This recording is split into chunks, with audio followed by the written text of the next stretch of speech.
Martial Peak, Kabanata 4918. E5. Ang kawalan ay malawak, mahiwaga, at tahimik. Batay sa mga pagpapakita lamang, ang Black Ink Battlefield ay hindi gaanong naiiba sa 3,000 mundo.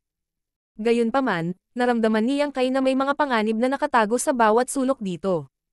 Maraming continent at spirit province ang nakakalat sa kawalan. Naglalaman ang mga ito ng mahinang bakas ng aktibidad, kaya hindi siya nang ahas na lapitan ang mga lugar na iyon at iniwasan ang mga ito mula sa malayo. Sa nakikita niya mula sa malayo, ang mga lupaing iyon ay umapaw ng Black Ink strength kahit malaki man ito o maliit.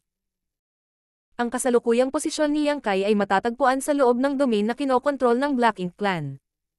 Kung gusto niyang magtungo sa pinakamalapit na Great Pass sa ilalim ng kontrol ng Cave Heavens and Paradises, pagkatapos ay hinulaan niya na kakailanganin niyang maglakbay ng hindi bababa sa 10 hanggang 20 araw ng walang tigil.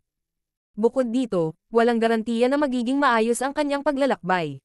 Walang sino man ang makapagsasabi ng tiyak kung anong uri ng mga panganib ang maaari niyang harapin sa daan. Inakala ni Meng Qi na imposible para kay Yang Kai na ligtas na makarating sa pinakamalapit na Great Pass, at may dalawang dahilan para dito. Isa sa mga dahilan ay ang mababang cultivation ni Yang Kai. Ang isa pang dahilan ay mas naiintindihan niya ang sitwasyon kumpara kay Yang Kai. Kahit na noong siya ay nasa kanyang kalakasan, sa ilalim ng parehong mga kondisyon tulad ni Yang Kai, magiging imposible para kay Meng Qi na makatakas mula sa kaibuturan ng teritoryo ng Black Ink clan. Magkagayunman, hindi niya pinahina ang loob ni Yang Kai kahit kaunti. Ang isang tao ay hindi dapat mawalan ng pag-asa pagkatapos ng lahat. Biglang naakit ang tingin ni Yang Kai sa isang kakaibang eksena sa di kalayuan. Mayroong isang malaking spirit province na nakalatag sa walang laman sa unahan, bilang karagdagan sa isang kakaibang pag-iral sa tuktok ng spirit province. Sa mas malapit na pagsisiyasat, natuklasan niya na ang kakaibang bagay ay kahawig ng isang napakalaking usbong ng bulaklak. Kaya lang, ang buong nilalang ay itim na itim at nagbigay ng napakasamang pakiramdam. Tsaka parang nabuhay yung flower bud. Sa bawat maliit na pagtaas at pagbaba ng mga petals, ang puro Black Ink strength ay lalabas mula sa loob ng usbong at kumakalat sa lahat ng direksyon. Maaaring dahil ito sa pagkakaroon ng kakaibang flower bud na ito, ngunit ang Black Ink strength ay tumagos sa walang laman na nakapalibot sa Spirit Province sa loob ng 10,000 kilometro. Ano iyon? Bahagyang nagulat si Yang Kai. Hindi sinabi sa kanya ni Meng Qi ang tungkol dito. Sa anumang kaso, hindi siya nang ahas na walang ingat na lumapit at mag-imbestiga sa sitwasyon. Nakakalungkot na wala siyang maisip matapos magmasid mula sa malayo at maipagpatuloy lamang ang pagtakas. Bagaman hindi siya nakatagpo ng anumang panganib sa kanyang paglalakbay, ang kawalan ay hindi isang ligtas na lugar. Paminsan-minsan ay nakakatagpo si Yang Kai ng malalaking patches ng nalalabi sa Black Ink strength na kahawig ng Black Ink cloud sa kanyang paglalakbay. Sa wakas ay naunawaan niya kung bakit hindi nakatakas si Meng Qi kasama niya. Si Meng Qi ay isang 7th grade Heaven Opening Realm, ngunit ang kanyang miniature universe ay hindi kumpleto. Nangangahulugan ng isang hindi kumpletong miniature universe na may mga kapintasan na dapat pagsamantalahan. Kahit naligtas siyang makalabas mula sa Sealed World, napakadali para sa kanya na masira muli ng Black Ink strength sa kapaligirang ito. Ang mga kahihinatnan ay magiging kakilakilabot kung ang isang bagay ay mangyayari. Kahit papaano, mapipilitin si Yang Kai na labanan siya. Ang hinterland ng Black Ink clan ay hindi isang lugar kung saan ang mga ordinaryong cultivator ay maaaring manatili ng matagal. Kung walang kayamanan tulad ng isa sa 4 universe pillars, kahit na ang 8th grade Heaven Opening Realm ay nasa panganib na masira ng ambient Black Ink strength anumang oras. Sa kabilang banda, pareho ang Black Ink clan at ang Black Ink disciples sa kapaligirang ito na parang mga pato sa tubig. Naglakbay si Yang Kai nang nagtatago, kaya napakabagal ng kanyang pag-unlad, ngunit hindi iyon maaaring makatulong. Ayon kay Meng Qi, ang kanyang kasalukuyang katayuan ay isang lingkod na walang amo. Ang mga taong katulad niya ay madaling na target ng Black Ink clan. Nais nilang kunin siya bilang kanilang lingkod o itinuturing siyang pagkain. Walang ibang pagpipilian. Para sa kadahilan ng iyon, hindi nang ahas si Yang Kai na makipagkita sa sinumang Black Ink clansmen at patuloy na sinusubaybayan ang kanyang paligid gamit ang kanyang divine sense. Ang kaunting kaluskos ng damo o ang banayad na simoy ng hangin ay sapat na upang mabantayan siya. Sa kasamaang palad, sa kabila ng kanyang pag-iingat, imposibleng kontrolin ang lahat sa paligid niya. Isang araw, si Yang Kai ay naglalakbay ng pasulong nang dumating sa kanya ang isang malaki at marangyang barko mula sa malayo. Ang Black Ink clan ay mayroon ding sariling artifact ng flight type. Sila mismo ay maaaring hindi sanay sa artifact refining, ngunit maraming mahuhusay na tao sa mga Black Ink Disciples. Hindi makatwiran para sa isang maliit na bilang ng mga tao na may kakayahang pinuhin ang ilang mga artifact ng uri ng paglipad. Sa nakalipas na ilang araw, nakita ni Yang Kai ang marami sa mga artifact ng flight type ng Black Ink Clan. Dumating sila sa lahat ng hugis at sukat, na ang nasa harap niya ngayon ay medyo normal kung ikukumpara. Ang ilan sa mga artifact ng uri ng paglipad ay dumating sa sobrang kakaibang mga hugis. Gayunpaman, walang pagbubukod sa isang bagay, ang mga artifact ng flight type ng Black Ink Clan ay palaging napakalaki. Naiintindihan ni Yang Kai ang pangangatwiran sa likod ng partikular na aspetong ito. Sa loob ng Sealed World, natuklasan niya na ang 6 na Black Ink Feudal Lords ay kasing laki ng maliliit na higanti. Sila ay ilang beses na mas malaki kaysa sa mga normal na tao, kaya natural lamang na ang kanilang mga artifact ng uri ng paglipad ay mas malaki din. Higit sa lahat, karamihan sa mga napakalaking artifact ng uri ng paglipad na ito ay mayroong kahit isang Black Ink Clan Master na nakasakay. Nakikita ang sitwasyong ito ngayon, paano maglalakas loob si Yang Kai na maupo sa paligid at pinapaikot-ikot ang kanyang mga hinlalaki. Tumingin siya sa paligid niya saglit bago manipulahin ang Space Principles. Agad na nawala ang kanyang anyo sa lugar. Magkagayunman, hindi siya nang ahas na gumamit ng instantaneous movement sa isang malaking distansya dahil hindi siya pamilyar sa terrain sa rehiyong ito. Mapipinsala ang sarili kung hindi niya sinasadyang pumasok sa isang lugar kung saan hindi siya dapat pumasok. Sa makatuwid, ang destinasyon ay isang Black Ink Cloud sa kanyang larangan ng paningin. Maraming ganoong Black Ink Cloud sa kawalan, kaya napakadali para sa kanya na magtago sa mga iyon. Bukod dito, palaging iniiwasan ni Yang Kai ang mga artifact ng flight type ng Black Ink Clan sa parehong paraan sa tuwing makakatagpo siya ng alinman sa mga ito sa nakaraan. Ang mga dumaraan na Black Ink Clansmen sa pangkalahatan ay hindi mapakali na seryosong sandutin. Pagkatapos ng lahat, walang gaanong maaaring magdulot ng panganib sa kanila sa lugar na ito at ang Black Ink Clouds ay matatagpuan kahit saan. Sa kasamaang palad, tila inubos ni Yang Kai ang lahat ng kanyang kapalaran. Kakadala lang niya sa Black Ink Cloud nang mapansin niyang may mali. Ito ay lumabas na may ilang mga aura na nakatago sa loob ng Black Ink Cloud. Tila napansin ang kanyang biglaang pagpasok, agad nila siyang pinaligiran mula sa lahat ng direksyon. Nagulat si Yang Kai sa biglaang pangyayari, ngunit napalibutan siya ng mga taong iyon bago niya magamit muli ang Space Principles. Kasabay nito, maraming Divine Senses din ang nakalock sa kanyang katawan. 2 6th grade at 2 5th grade Heaven Opening Realm Masters. Nagtaas ng kilay si Yang Kai sa pagtataka, na hinuhusgahan ang cultivation ng kanyang mga kalaban mula sa pagbabago-bago ng enerhiya na nagmumula sa kanyang paligid. Hindi lang sila Heaven Opening Realm Masters, ngunit lumitaw din sila sa lugar na ito. Walang duda na sila ay mga Black Ink Disciples. Sapat na masama kung ang mga taong iyon ay binubuo lamang ng mga Black Ink Disciples, ngunit ang pangunahing punto ay ang mga Black Ink Disciples ay hindi kailanman lalayo sa panig ng kanilang Panginoon sa ilalim ng normal na mga pangyayari. Sa madaling salita, ang master ng 4 na Black Ink Disciples na ito ay tiyak na nasa loob din ng Black Ink Cloud na ito. Oo nga, nang mapalibutan ng 4 na taong ito si Yang Kai, isang napakalaking figure ang lumabas mula sa kailaliman ng Black Ink Cloud at dahan-daang tumayo sa harapan niya. Ang taong ito ay tumingin pababa kay Yang Kai mula sa itaas na may hitsura ng pag-usisa na may halong bahagyang pagtataka sa kanyang mga mata. Agad na naramdaman ni Yang Kai ang mapait na lasa sa kanyang buong bibig. Natukso siyang salakayin at walang awa na alisin ang mga Black Ink Disciples at ang Black Ink Clansman sa harap niya. Gayunpaman, nag-aalala siya sa barkong dumaraan sa malapit. 2 6th grade at 2 5th grade Black Ink Disciples ay wala sa kanyang paningin, at ang Black Ink Clansman ay tila hindi rin masyadong malakas. Kahit papaano, hindi niya binigyan si Yang Kai ng anumang pakiramdam ng pang-aapi. Ito ay hindi maihahambing sa mga feudal lords na nakatagpo niya noon kahit papaano. Sa kasamaang palad, tiyak na mayroong isang feudal lords na kasakay sa barkong nakita niya. Kung si Yang Kai ay gumawa ng kaguluhan dito, ang kabilang panig ay tiyak na magiging alerto sa kaguluhan at paglapit upang mag-imbestiga.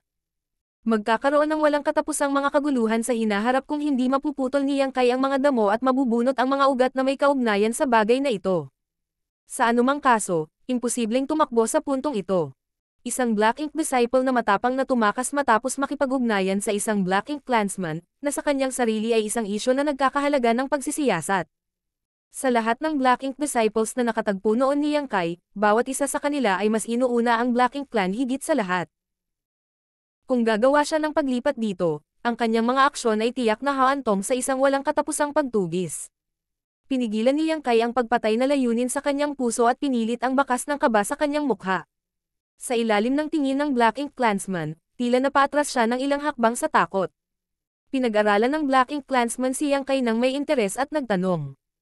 Saan siya nanggaling? Isang matibay na 6th grade Heaven Opening Realm sa tabi ng Black Ink Clansman ang sumagot. Hindi ko alam. Bigla siyang pumasok sa lugar na ito. Paglingon kay Yang Kai, tinanong niya si Yang Kai sa ngalan ng Black Ink Clansman. Saan ka galing? Sino ang iyong amo? Ang mga iniisip ni Yang Kai ay umiikot sa kanyang ulo, ngunit siya ay tumugon ng walang pag-aalinlangan. Ako ay nanggaling sa battlefield. Wala akong master. Dahil ang Black Ink Clan ay matagal nang nakikipaglaban sa Cave Heavens at Paradises, ang mga frontline ng battlefield ay dapat na napakabangis. Bagamat hindi pa nakaranas ng ganoong labanan si Yang Kai noon, maaari niyang hulaan na maraming tao ang napinsala ng Black Ink Strength at naging Black Ink Disciples sa bawat sagupaan. Ang mga Black Ink Disciples na ito ay karaniwang nag-iisa na walang suporta, at natural na imposible para sa kanila na bumalik sa dakilang pass na binabantayan ng Cave Heavens at Paradises, kaya ang tanging pagpipilian nila ay ang tumakas sa hinterland ng Black Ink Clan sa paghahanap ng proteksyon. Iyon ang paliwanag na naisip ni Yang Kai sa kanyang paglalakbay. Inihanda niya ang paliwanag na ito kung sakaling may magkamali, ngunit hindi niya inaasahan na magiging kapaki-pakinabang ang kanyang mga paghahanda. Kaya lang hindi niya alam kung may kain na hinala sa kanyang pahayag. Sa kabutihang palad, ang Black Ink Clansman nakahawig ng isang maliit na higanti, o ang Black Ink Disciples ay hindi nagpakita ng anumang pagdududa pagkatapos makinig sa kanyang paliwanag. Ang Black Ink Clansman ay nagpakita pa ng isang hitsura ng malaking kagalakan at nagsalita sa isang tinig na dumadagandong. Anong swerte? Hindi ako makapaniwala na nakatagpo ako ng napakalaking pagpapala. Habang nagsasalita, ang kanyang malaking kamay ay umaalingaw-ngaw mula sa itaas at iniunat patungo sa ulo ni Yang Kai. Dahil wala kang Panginoon, ako na ang magiging Panginoon mo mula ngayon. Pinilit ni Yang Kai ang kanyang sarili na manatiling tahimik at hindi umiwas dahil hindi niya naramdaman ang anumang layuning pumatay na nagmumula sa Black Ink Clansman. Higit pa rito, ang Black Ink Clansman na ito ay mayroon lamang 2 6th grade at 2 5th grade Black Ink Disciples sa ilalim ng kanyang command. Maaaring mahihinuhan na malamang na hindi siya nagtamasa ng partikular na mataas na pagkakakilanlan o katayuan, kaya ang 6th grade Heaven Opening Realm na tulad ni Yang Kai ay magiging kaakit-akit sa kanya. Isang dambuhalang kamay ang tumakip sa tuktok ng ulo ni Yang Kai, pagkatapos ay bumulwak ang makapal na Black Ink Strength para bumalot kay Yang Kai. Hindi ginalaw ni Yang Kai ang isang kalamnan. Ang Black Ink Strength na sumalakay sa kanyang miniature universe ay pinigilan at tinatakan ng World Spring. Kasabay nito, palihim niyang hinayaan na takpan ng Black Ink Strength ang kanyang mga mata sa tamang oras, at bahagyang nanginig ang kanyang katawan. Ilang sandali pa, binawi ng Black Ink Clansman ang kanyang kamay. Iniwas ang kanyang tingin kay Yang Kai, bahagya siyang tumanggaw sa kanyang sarili na para bang siya ay lubos na nasisiyahan sa mga resulta. Mula ngayon, ang iyong pangalan ay... Sa kalagitnaan ng kanyang pangungusap, bigla siyang tila nataranta. Kinamot niya ang kanyang mukha at tinanong ang isa sa 6th grade Black Ink Disciples. Ano ang tawag sa kanya? Magalang na sumagot ang 6th grade Black Ink Disciple. E5. Tama iyan. E5. Ang Black Ink Clansman ay nanunuya ng masama at tila naiinip. Napakagulo ninyong mga tao. Hindi alam ni Yang Kai kung bakit bigla siyang nakatanggap ng bagong pangalan, ngunit natatanggap lang niya ito ng pasibo. Tila napansin ng 6th grade Black Ink Disciple ang pagdududa ni Yang Kai. Itinuro ang kanyang sarili, ipinaliwanag niya. Ako ay tinatawag na A1. Pagkatapos, itinuro niya ang iba at ipinakilala sila B2, C3, D-4. Agad na nawalan ng imak si Yang Kai nang mapagtanto niya kung paano sila pinangalanan. Malamang na ang Black Ink Clansman ay hindi mapakali na alalahanin ang mga pangalan ng kanyang mga tagapaglingkod, kaya gumawa siya ng isang simpleng paraan ng pagkilala sa kanila. Maaaring ito ay iminungkahi pa ng mga Black Ink Disciples mismo.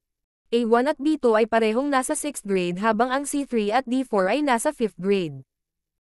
Si B2 ay isang nasa katanghaliang gulang na lalaki na may malinis at walang balbas na mukha. Si C3 ay isang babaeng namamaga ang katawan at si D4 ay isang maikling matandang lalaki. Hindi matukoy ni Yang Kai kung saang Cave Heaven ang Paradise ang mga taong ito nanggaling, ngunit anuman ang kanilang pinagmulan, malamang na dati silang mga elite sa kani-kanilang mga sekta na dumating sa Black Ink battlefield na may determinasyong lumaban at mamatay kung kinakailangan. Gayunpaman, sila ay napinsala ng Black Ink strength at kasalukuyang nagsilbi sa ilalim ng Black Ink clan bilang mga alipin. Marshall Peak, Kabanata 4919. Kuangfeng Estate. Iyon ay isang napakalungkot, ngunit hindi maiiwasang pagtatapos. Ang mga ganitong pangyayari ay hindi bago sa Black Ink battlefield. Ito rin ang dahilan kung bakit minsang sinabi ni Liu Mo na ang mga tumawid sa No Return Pass ay mayroon lamang dalawang hinaharap na naghihintay sa kanila, mamatay sa kamay ng Black Ink clan, o mamatay sa kamay ng kanilang mga kasama. Walang ibang pagpipilian maliban sa dalawang ito. Sinuri ng Black Ink clansman si Yang Kai, na pinangalan ng E5. Anong grado ka? Isinaaktibo ni Yang Kai ang kapangyarihan ng kanyang miniature universe. Nagkukunwari siyang magalang na sumagot. 6th grade Heaven Opening Realm. Itinaas ng Black Ink clansman ang kanyang makapal na kilay at sumilay sa isang mabangis na ngiti. Napakagaling. Malinaw na nasiyahan siya sa lakas ni Yang Kai. Tara na. Pagkatapos noon, iminuwestern niya ang kanyang malaking kamay at nanguna sa paghakbang palabas ng Black Ink Cloud. Mabilis na sumunod si A1 at ang iba sa likuran. Hindi nang ahas na mag-alinlangan si Yang Kai at nagmadaling makipagsabayan sa kanila. Gayunpaman, nakaramdam siya ng labis na pagkabigo sa loob. Sa kasalukuyang sitwasyon, pansamantalang imposible para sa kanya na tumungo sa mga Great Pass na binabantayan ng Cave Heavens and Paradises. Isang hakbang lang ang kaya niyang gawin. Ang mga Black Ink disciples ay may iba't ibang personalidad. Ang A1, B2, at C3 ay tila nakalaan at tahimik, ngunit ang maikling matandang lalaki na nagngangalang D4 ay napakadaldal. Tahimik na bumaba sa likuran ng iba, naglakbay siya ng magkatabi kasama si Yang Kai at nagtanong. Little brother, saang Cave Heaven o Paradise ka nang galing? Lumingon si Yang Kai sa gilid para tingnan ang maikling matandang lalaki, pagkatapos ay tumingin siya sa harapan ng Black Ink clansman sa harap. Ngumiti si D4 at sinabing, hindi na kailangang matakot. Ang ating Panginoon ay napakadali. Ang Black Ink clan ay katulad sa atin dahil lahat sila ay may kanya-kanyang ugali. Magiging maayos ka hanggat masigasig mong tapusin ang anumang gawain na iuutos sa iyo ng Master. Hindi kanya hihigpitan sa ibang pagkakataon. Mukhang naisip niya na si Yang Kai ay natakot sa Black Ink clansman, kaya naman ipinaliwanag niya ang mga pangyayari. Pagkatapos ng lahat, natural lamang para sa isang tao na nakakuha ng bagong master na makaranas ng isang panahon ng pagbagay. Sa pag-iisip pabalik sa panahon noong una siyang naging Black Ink disciple, naging maingat din siya. Pakiramdam niya ay patuloy siyang naglalakad sa manipis na yelo, natatakot na baka maparusahan siya sa pagkakamali.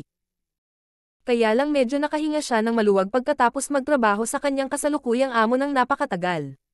Senior, saang sekta ka nagmula? Sinagot ni Yang Kai ang tanong gamit ang sarili niyang tanong. Kailangan niyang sabihin sa kanyang sarili ng paulit-ulit na ang mga Black Ink disciple ay madalas na tila walang pinagkaiba sa karaniwan sa ibabaw kahit na sila ay napinsala ng Black Ink strength. Ito ay makikita sa pamamagitan lamang ng pagtingin sa pag-uugali ng D4. Bago masira ng Black Ink, malamang na napakadaldal din ng matandang ito. Ang dahilan kung bakit hindi sumagot si Yang Kai ay dahil sa takot niya na baka pangalanan niya ang parehong Cave Heaven o Paradise bilang kabilang partido at hindi sinasadyang magkamali. Ngumiti si D4 at sinabing, hindi na kailangang mag-abala sa mga formalidad, tawagin mo lang ako sa aking pangalan. Ang Old Master na ito ay nagmula sa 9 Stars Paradise. Pamilyar si Yang Kai sa 9 Stars Paradise. Kung tutusin, nakipag-interact siya sa Foreign Affairs Envoy ng 9 Stars Paradise sa Star Boundary. Ang totoo ay talagang gusto niyang itanong kung saang Cave Heaven o Paraiso ang iba nagmula, ngunit mahirap para sa kanya na magtanong ng anumang mga katanungan kung ang D4 ay hindi nagkusa na banggitin ang paksa. Kaya lang niyang palakasin ang kanyang sarili at magulat. Nagmula ako sa Yinyang Cave Heaven. Sa gilid ng kanyang mga mata, nakita ni Yang Kai na wala sa iba ang may malaking reaksyon. Nakahinga siya ng maluwag sa kanilang tugon dahil tila wala sa kanila ang nanggaling sa Yinyang Cave Heaven. Ang D4 ay nagpakita ng isang hitsura ng realisasyon. Yinyang Cave Heaven, iyon ay isang magandang lugar. Nag-aatubili si Yang Kai na magsalita patungkol sa paksang ito dahil ang labis na pagsasabi ay maaaring magresulta sa isang pagkakamali, kaya mabilis niyang binago ang paksa. Saan tayo pupunta? Fierce Wind Estate. Sumagot ang D4. Ang ating master ay maaaring ituring na bahagi ng Fierce Wind Estate, kaya kailangan naming pumunta doon. Bahagyang kumislap ang mga mata ni Yang Kai bago nagtanong sa mahinang boses. Si Master Ba ay high-grade Black Ink Clansman. Ang Fierce Wind Estate, na binanggit ng D4 ay malamang na teritoryo ng isang Black Ink Feudal Lord. Kung ganoon, ang isang Black Ink Clansman na hindi lamang nagsilbi sa ilalim ng isang Feudal Lord ngunit medyo malakas din ay maaari lamang maging high-grade Black Ink Clansman. Ang orihinal na hula ni Yang Kai na ang Black Ink Clansman na ito ay katumbas ng 6th grade Heaven Opening Realm sa mga tuntunin ng lakas, at mukhang tama siya. Tumanggo rin si D4 bilang pagsang-ayon. Si Master ay talagang isang high-grade Black Ink Clansman. Habang nasa daan, casual na nakipag-chat si Yang Kai sa D4 at natuklasan na ang sitwasyon ay tulad ng inilarawan sa D4. Ang Black Ink Clansman ay medyo madaling pakisamahan. Kahit na napansin niyang nag-uusap ang mga katulong niya sa likuran niya, wala siyang balak na pigilan sila. Bagamat ang pagpaslang na layunin ni Yang Kai ay lumakas ng hindi mabilang na beses, hindi siya nang ahas na kumilos ng padalos-dalos. Ang lugar na ito ay ang hinterland ng Black Ink Clan, at kung hindi siya mag-iingat, madali niyang ilantad ang kanyang pagkakakilanlan. Higit pa rito, paminsan-minsan ay nakakatagpo siya ng iba pang Black Ink Clansmen paminsan-minsan. Walang gaanong pagkakataon para kumilos siya, kaya't nagngangalit na lamang siya at nagtitiis. Pagkalipas ng ilang araw, lumitaw ang isang patch ng lupa na sakop ng Black Ink Clouds sa kanilang larangan ng paningin. Ito ay isang napakalaking spirit province na may makakapal na Black Ink Clouds na tumagos sa kawalan ng daan-daang libong kilometro. Minsan ay nakita ni Yang Kai ang isang bagay sa kawalan na katulad ng isang malaking usbong ng bulaklak mula sa malayo. Mayroon ding isa sa spirit province na ito, at nakatayo ito ng matangkad sa gitna ng spirit province. Nang huminahon at bumukas ang flower bud, bumulwak ang siksik na Black Ink strength mula sa loob. Si D4, na matagal nang naglalakbay kasama si Yang Kai, tahimik na sinundot sa braso si Yang Kai. Ito ang Fierce Wind Estate, at ang feudal lord na namamahala ay pinangalan ng Quangfang. Isang hitsura ng realisasyon ang lumitaw sa mukha ni Yang Kai. Ang isang feudal lord ay isang Black Ink Clansman na katumbas ng isang 7th grade Heaven Opening Realm sa lakas. Ano yun? Hindi mapigilan ang mga tanong sa kanyang puso, nagtanong si Yang Kai habang nakatitig sa itim na usbong ng bulaklak. Nagulat si D4 kay Yang Kai. Hindi mo ba alam ang tungkol sa Black Ink Nests? Inihanda na ni Yang Kai ang kanyang dahilan ng maaga. Hindi pa nagtagal mula nang dumating ako sa Black Ink Battlefield, kaya wala akong masyadong alam. Naunawaan at ipinaliwanag ng D4. Ang Black Ink Nests ang pundasyon ng Black Ink Clan. Ito rin ang lugar kung saan nanggaling ang Black Ink Clansmen. Sa makatuwid, lahat ng Black Ink Nests ay napakahalaga sa Black Ink Clan. Natigilan ang ekspresyon ni Yang Kai. Iyan ang lugar kung saan nagmula ang Black Ink Clan. Nasulyapan niya ang maraming Black Ink Nest sa buong paglalakbay niya. Kung ang isang Black Ink Nest ay maaaring magsilang ng mga Black Ink Clansmen, kung gayon paano ganap na malilipol ang Black Ink Clan? Hindi niya napigil ang magtanong. Ang Black Ink Clan ay ipinanganak mula rito. Tumanggo si D4. Ang Black Ink Clan ay walang anumang kakayahan sa pagpaparami. Lahat sila ay ipinanganak mula sa Black Ink Nests. Bukod dito, ang Black Ink Nests ay may kakayahang lumunin ang lahat ng umiiral. Ano man ang bagay, maaari itong mabago sa mga sustansya para sa Black Ink Nests hanggat naglalaman ang mga ito ng enerhiya. Kapag may sapat na nutrients, isang Black Ink Clansman ang isisilang at ang Black Ink Strength ay ilalabas. Ang Black Ink Strength ay ang pundasyon para sa pagtaas ng cultivation ng Black Ink Clansmen. Siyempre, gustong-gusto din nilang lumunin ang World Force dahil ang paggawa nito ay lubos na mapapabuti ang kanilang paglilinang. Tumanggo si Yang Kai bilang pag-unawa at tumitig ng malalim sa direksyon ng Black Ink Nest. Sa kanilang pag-uusap, nakarating sila sa itaas ng Fierce Wind Estate. Ang lugar na ito ay umaapaw sa Black Ink Strength, at ang buong mundo ay tila nababalot ng mga anino. May mga malalaking gusali na nakakalat sa buong Fierce Wind Estate. Ang mga gusaling ito ay itinayo sa isang magaspang at magaspang na estilo, na malinaw na ipinakita ang katangian ng Black Ink Clan. Hindi iyon mahirap intindihin kahit na maraming Black Ink Clansmen ang may malaking tangkad, kaya hindi nakakagulat na malalaki rin ang kanilang mga gusali. Sa kahabaan ng malalawak at maluluwang na kalye, nagsilabasan ang malalaking Black Ink Clansmen. Marami sa kanila. Habang ang karamihan sa kanila ay naglalakbay ng mag-isa, ang ilan sa kanila ay may kasamang kanilang mga katulong. Magkagayunman, ang kanilang bilang ay hindi mataas. Ang iba ay may isa lamang habang ang iba ay may kasamang 2 o 3 katulong. Napakabihirang makakita ng Black Ink Clansman na may 5 katulong tulad ng sitwasyon ni Yang Kai. Para sa kadahilan ng iyon, ang Black Ink Clansman na naglalakad sa harapan ay nakakaakit ng maraming atensyon kahit saan siya pumunta. Bukod dito, marami sa mga titig na iyon ay puno ng inggit. Ang sitwasyong ito ay naging dahilan upang lalong maging mapagmataas ang nangungunang Black Ink Clansman.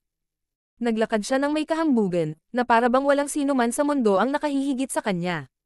Lumingalinga siyang kay sa paligid at ang kanyang ekspresyon ay nagpakita ng kaunting kawalan ng katiyakan. Iyon ay dahil nadiskubre niya na may mga gusaling katulad ng mga tindahan na nakahanay sa magkabilang gilid ng kalye.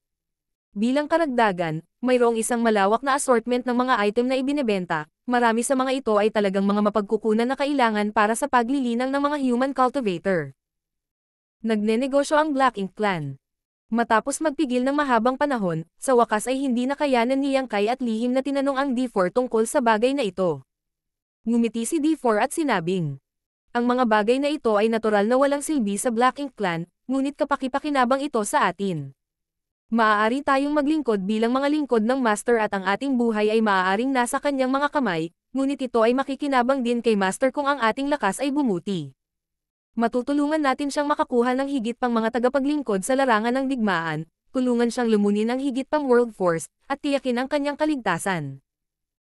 Sa makatuwid, tayo ay makikinabang din kung tayo ay maglilingkod sa isang mabuting Panginoon dahil sila ay tutulong sa atin na mapabuti ang ating lakas. Iyon ang parehong dahilan kung bakit ang mga Black Ink Disciples tulad ni Meng Qi ay pinayagang makapasok sa Sealed World bago ang Black Ink Clan. Binanggit din ni Meng Qi na gusto ng Black Ink Clan na maging malakas hanggat maaari ang mga Black Ink Disciples sa ilalim ng kanilang command. Sa anumang kaso, imposible para sa mga Black Ink Disciples na ipagkanulo ang kanilang mga amo kapag napinsala sila ng Black Ink Strength, kaya hindi kailanman magiging isyo ang kanilang katapatan. Kaya naman pinahintulutan ang mga Black Ink Disciples na makapasok muna sa Sealed World para makapaghanap sila ng mga kayamanan at pagbutihin ang kanilang lakas. Pagkatapos lamang nito ay papasok ang Black Ink Feudal Lords sa Sealed World upang lumunin ang World Force. Gayunpaman, si Yang Kai ay nakatuon sa ibang bagay sa halip. Isang bagay na sinabi ng D4 ang nagbigay sa kanya ng pag-asa na makatakas mula sa Black Ink Clan.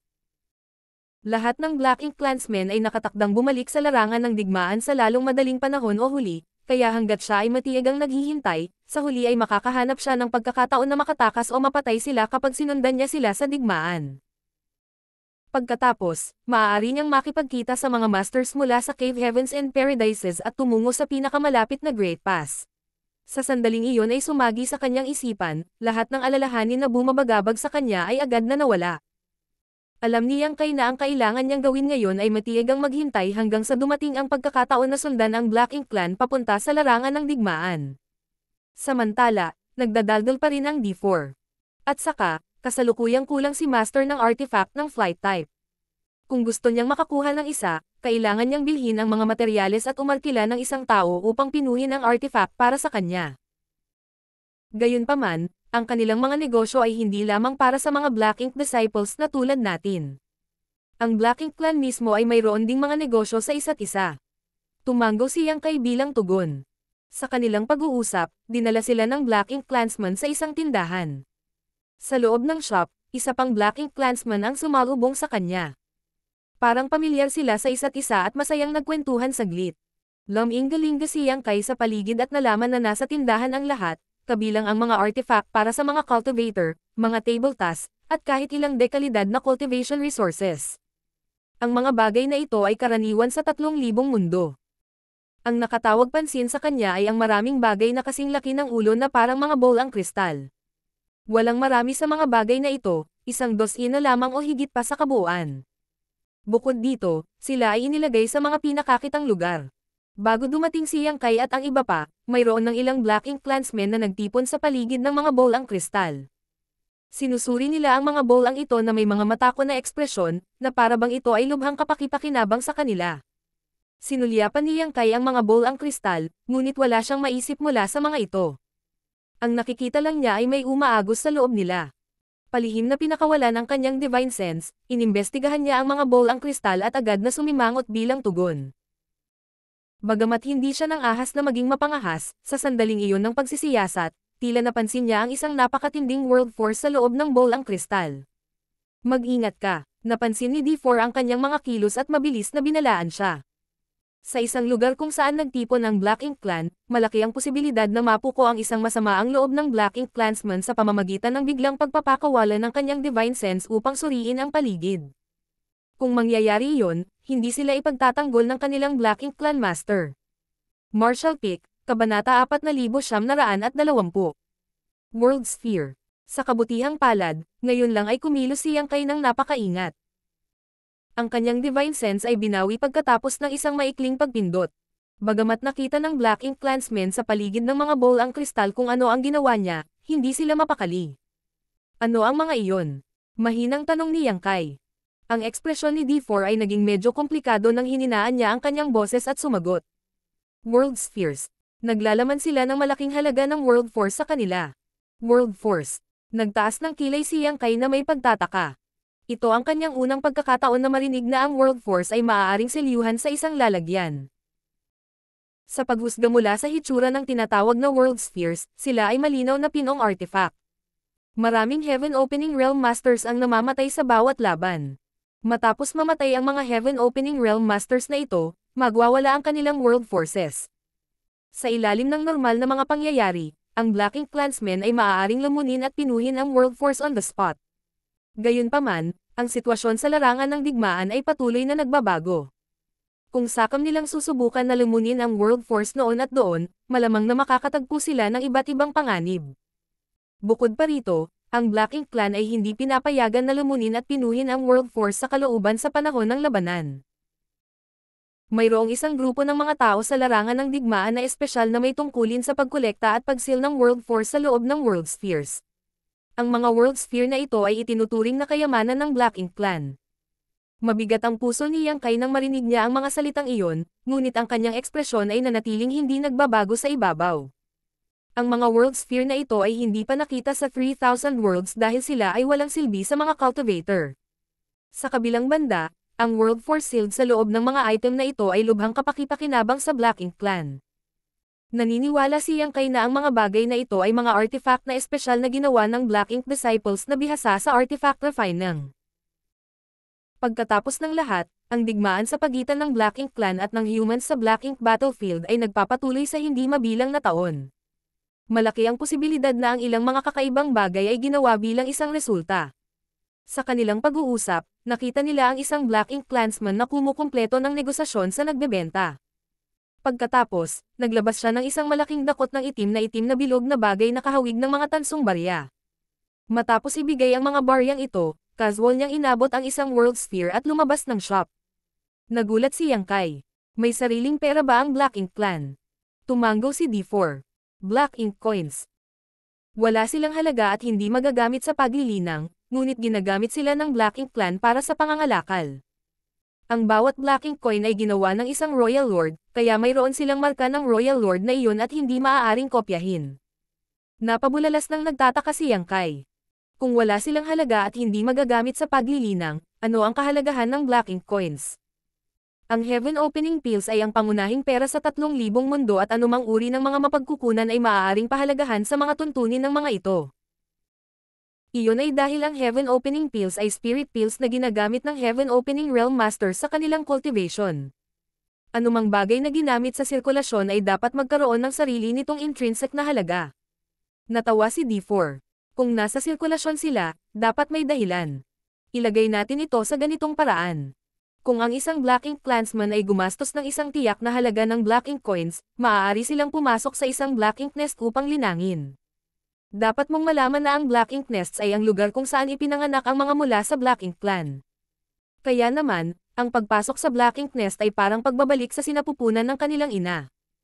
Ito ay lubhang kapakipakinabang para sa pagpapabuti ng kanilang paglilinang. Higit pa rito, kung gusto nilang umasenso, ang pagsulong ay dapat gawin sa loob ng Black Ink nest. Noon lang naintindihan ni Yang Kai. Maaaring walang sariling halaga ang Black Ink coins, ngunit magagamit ang mga ito para bumili ng mga bagay na kailangan ng Black Ink Clan. Na ginawang mahalaga ang Black Ink coins. Ang katotohanang kailangan nilang gawin ang kanilang pagsulong sa loob ng isang Black Ink nest ay sapat na para makuha ng buong Black Ink Clan ang mga Black Ink coins na ito. Pumunta ba si Master dito para bumili ng World Sphere? Nakita ni Yang Kai ang Black Ink Clansman na nagdala sa kanila dito na nagtatagal sa paligid ng World Spheres at patuloy na nakikipagtawaran sa nagbebenta sa presyo. Madaling hulaan ang intensyon ng kabilang partido. Nagkibit-balikat si D4 nang walang pag-aalinlangan. Marahil hindi niya kayang bilhin ang isa. Ang kanilang master ay isa lamang high-grade Black Ink Clansman na ang lakas ay katumbas ng isang 6th grade Heaven Opening Realm Master. Kahit na mayroon siyang Black Ink coins, ang mayroon siya ay hindi sapat upang bayaran ang isang World Sphere. Dahil matagal nang naglilingkod si D4 sa ilalim ng Black Ink Clansman na ito, pamilyar siya sa pananalapi ng kabilang partido. Oo nga, sa kabila ng kanyang pagsisikap, ang Black Ink Clansman ay umiling sa wakas sa pagkabigo at pinalabas si Yang Kai at ang iba pa sa shop. Lihim na natawa si Yang Kai sa kanyang sarili. Mukhang mahirap ang master ko. Matapos akayin si Yang Kai at ang iba pa palabas ng shop, ang Black Ink Clansman ay naglakad sa isang tiyak na direksyon ng walang tigil. Si D4, na palaging chatterbox, ay tumahimik bigla. Sa katunayan, naramdaman ni Yang Kai na medyo kinakabahan si D4 tungkol sa isang bagay. Ito ay hindi lamang D4 lamang. Si A1 at ang iba ay nagpakita rin ng parehong mga reaksyon. Sa makatuwid, hindi mapigilan ni Yang Kai na makuryos. Hindi niya maintindihan kung ano ang nagpapakaba sa kanila. Hindi nagtagal bago pinangunahan ng Black Ink Clansman si Yang Kai at ang iba pa sa isang lugar ng pagtitipon na puno ng mga tao. Bago pa man lumapit sa lugar, nakita ni Yang Kai ang marahas na banggaan ng World Forces na nagmumula sa direksyong iyon. Tila maraming masters ang nag-aaway sa isa't isa. Bukod dito, ang labanan ay lubhang mabangis. Walang humpay na umalangaw ang mga pagsabog ng kanilang labanan, at pinakanak ang kumikislap ang nakakasilaw na sinag ng liwanag. Pinapayagan ba ang mga away sa loob ng Fierce Wind Estate na ito? Si Yang Kai ay talagang nataranta. Kailangang sabihin na may mga tuntunin sa anumang lugar kung saan nagtitipon ang mga cultivator sa 3,000 mundo na karaniwang nagbabawal sa mga personal na away. Sa kabaligtaran, ang Black Ink Clan ay tila hindi napigilan ang mga ganitong pangyayari. Ang lugar ng labanan ay isang malaking parang basin na bunganga sa lupa na may radius na ilang daang metro. Gayunpaman, ang puwang na ito ay tila medyo maliit para sa parehong partido na lumalahok sa labanan. Iyon ay dahil ang nag-aaway sa bunganga ay dalawang 6th grade Heaven Opening Realm Masters. Bilang karagdagan, mayroong isang barrier array na bumubuo ng isang semicircular light dome sa ibabaw ng bunganga. Ang magaan na hadlang ay napakalakas kaya kahit na ang magkabilang panig na kalahok sa labanan ay galit na umaatake, hindi nila ito mapinsala. Maraming malalaking Black Ink Clansmen ang nakatayo sa paligid ng bunganga. Hindi lahat ng Black Ink Clansmen ay kahawig ng mga tao na ilang beses na pinalaki. Marami sa kanila ang may kakaiba at kakaibang anyo. Ang ilan sa kanila ay mukhang ganap na katulad ng mga monster beast. Iyon ay isang bagay na napansin na ni Yang Kai noong una siyang dumating sa Fierce Wind Estate. Ang higanting humanoid na anyo ay tila itinuturing na mainstream sa Black Ink Clan, na sinundan ng ilang pagkakaroon ng anyo ng monster beast. Mayroong maraming iba pa, ang ilan ay matindi at kakatwa, ang ilan ay ganap na karaniwan. Ang mga Black Ink Clansmen na nakatayo sa paligid ng bunganga ay nagpapakita ng mga ekspresyon ng labis na interes, na parang nanunood sila ng dalawang mabangis na hayop na nag-aaway sa isa't isa. Maya't maya pa ay sumigaw sila ng malakas. Nang dumating si Yang Kai at ang iba pa, ang parehong partidong kalahok sa laban ay umabot na sa yugto kung saan magpapasya kung sino ang nakatira at kung sino ang namatay. Inatake nila ang isa't isa ng walang awa habang sumasabog ang divine abilities at secret techniques. Laganap ang marahas na puwersa sa loob ng bunganga, at tumalsik ang sariwang dugo sa lupa. Tumingin si Yang Kai saglit at bumantong hininga sa loob. Hindi niya alam kung saang Cave Heaven and Paradise ang pinanggalingan nitong dalawang 6th grade Heaven Opening Realm Masters na lumalaban sa ibaba. Maaring sila ay nagkaroon ng matataas na posisyon minsan, o kahit na magkakilala sa nakaraan, marahil ay nag-away ng magkatabi noon. Gayunpaman, sa huli, nahulog sila sa ganitong estado. Ito ay tunay na isang malungkot na tanawin. Sa kasamaang palad, walang kapangyarihan si Yang Kai na pigilan ito. Wala siyang magawa para makialam sa palabas na ito. Tahimik lang siyang nanonood. No yan, nandito ka ba para makinabang muli? Isang mapang-asar na boses ang biglang umalangaw mula sa gilid. Lumingon si Yang Kai sa direksyong iyon at nakita ang isang matangkad na Black Ink Clansman na nakangiti sa direksyon nila. Mayroong ilang mga Heaven Opening Realm Masters na nakapalibot sa Black Ink Clansman na iyon, marahil ang kanyang mga Black Ink Disciples. Ang Black Ink Clansman na namuno kay Yang Kai at ang iba pa dito ay malamig na bumantong hininga sa mga salitang iyon. hindi tiyak kung sino ang makikinabang kung sino. Langya, huwag kang magyabang ng walang kahihiyan. Sa sandaling ito lamang napagtanto ni Yang Kai na ang kanyang master, ay tinatawag na Nuyan. Kahit na siya ay naglalakbay kasama ang kanyang master, sa loob ng ilang araw, ang Black Ink Clansman ay hindi nagkusa na ihayag ang kanyang sariling pangalan. Sa kasamaang palad, wala siya sa posisyon na magtanong at hindi rin sinabi sa kanya ng D4 ang pangalan ng kanilang master. Mukhang may sama ng loob si Nuyan sa Black Ink Clansman na ito na nagngangalang Langya, kung hindi sila magkakaroon ng alitan sa sandaling magkasalubong sila. Walang kahihiyang pagmamayabang man o hindi ang aking mga salita, malalaman mo pagkatapos mong subukan. Nanatiling bahagyang nakangiti si Langya. Malamig na tumanggo si Nuyan at sumang-ayon. Mabuti. Sa sandaling lumabas ang mga salitang iyon, malinaw na napansin ni Yang Kai ang mga ekspresyon ng D4 at ang iba pa ay nagiging mas solemna at nababalisa. Matapos pagsamahin ang lahat ng nakita niya sa ngayon, malabo siyang bumuo ng hula sa kanyang puso. Ang nagwagi ay napagpasyahan sa lalong madaling panahon kasama ng dalawang 6th grade Heaven Opening Realm Masters na naglalaban sa ibaba. Ang kanilang mga kakayahan ay hindi masyadong naiiba sa isa't isa, kaya sila ay karaniwang pantay-pantay sa mga tuntunin ng lakas. Gayunpaman, tila may kakaibang agwat sa kanilang mga karanasan sa pakikipaglaban. Ang may mas malalim na pag-unawa sa labanan ay nakakuha ng tagumpay. Kahit na siya ay nagbayad ng isang presyo, nagtagumpay siya na talunin ang kanyang kalaban. Nang bumagsak ang miniature universe, nagkalat ang world force sa paligid. Isang world sphere ang itinapon sa bunganga sa tamang sandali. Kasunod ng pagkislap ng nakakasilaw na liwanag, ang nakakalat na world force ay hinihigop at tinatakan sa loob ng world sphere. Ang 6th grade Heaven Opening Realm Black Ink Disciple na nanalo ay napuno ng dugo at ang isa sa kanyang mga braso ay naputol sa balikat, ngunit tiniis niya ang sakit at gumawa ng secret technique para pigilan ang pagdurugo. Nang matapos na makuha ng World Sphere ang lahat ng nawawalang World Force, inabot ng Black Ink Disciple ang kanyang kamay upang kunin ang World Sphere. Pagkatapos, lumapit siya sa isa sa mga Black Ink Clansmen na nakatayo sa labas ng bunganga, lumuhad sa isang tuhod, mabilis na nagulat. Master, sa kabutihang palad hindi ako nabigo sa aking misyon. Ibinaba ng Black Ink Clansman ang kanyang ulo upang tingnan ang 6th grade Heaven Opening Realm Black Ink Disciple at bahagyang tumanggo. Napakahusay. Inabot niya ang kanyang kamay, inilagay niya ang World Sphere sa kanyang space ring at pinapahinga ang 6th grade Black Ink Disciple. Dahil doon, nawalan ng tao ang bunganga at nilinggan nilang si Nuyan. Magpa-warm up muna tayo. Walang pagtutol si Nuyan at tumanggo bilang pagsang-ayon. Mabuti. Nagtanong muli si Langya. Isang laban lang o deathmatch? Nag-uumapo sa galit at puot ang mga mata ni Nuyan. Siyempre, magiging deathmatch ito. Matapang ka talaga.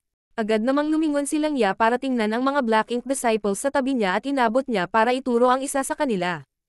Umalis ka na. Ang Black Ink Disciple na pinili ni Langya ay isang makatarungang mukha na binata na ang ekspresyon ay nanatiling kalmado habang siya ay tumalon pababa sa bunganga.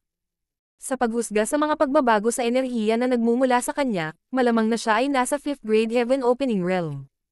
Lumingon si Nuyan kay A1 at sa iba pa. Ang kanyang tingin ay kumikislap sa pagitan ng C3 at D4 saglit, pagkatapos ay itinuro niya ang D4. Pumunta ka. Sa kabila ng kanyang hindi mapakali na ekspresyon, kinumpas ni D4 ang kanyang kamao ng may paggalang. Oo, imposible para sa mga disipulo ng Black Ink na tumanggi sa mga utos mula sa kanilang mga amo. Ang tanging magagawa lang nila ay magpakita ng ganap na pagsunod. Sa wakas ay naunawaan ni Yang Kai kung bakit ang D4 ay labis na kinabahan mula pa kanina. Malinaw na alam ng D4 na dadalhin sila ni Nuyan sa ganitong uri ng lugar at na maaaring kailanganin niyang lumahok sa isang buhay o kamatayang labanan. Kahit na ang mga disipulo ng Black Ink ay handang ayalay ang lahat sa kanilang mga master, walang sino man ang magiging walang takot sa harap ng kamatayan. Ang parehong kalahok na partido ay hindi nagpalitan ng anumang kasiyahan sa isa't isa. Masasabi pa nga na naglabas ng secret technique ang kalaban para umatake sa sandaling lumipad ang D4 sa bunganga. Isang kahanga-hangang sword light ang tumama patungo sa kanya mula sa harapan habang ang World Force ay mabangis na lumundag. Bilang tugon, ang D4 ay nagmamadaling kumilos upang ipagtanggol ang sarili. Si D4 ay nasa 5th grade Heaven Opening Realm, at gayon din ang kanyang kalaban.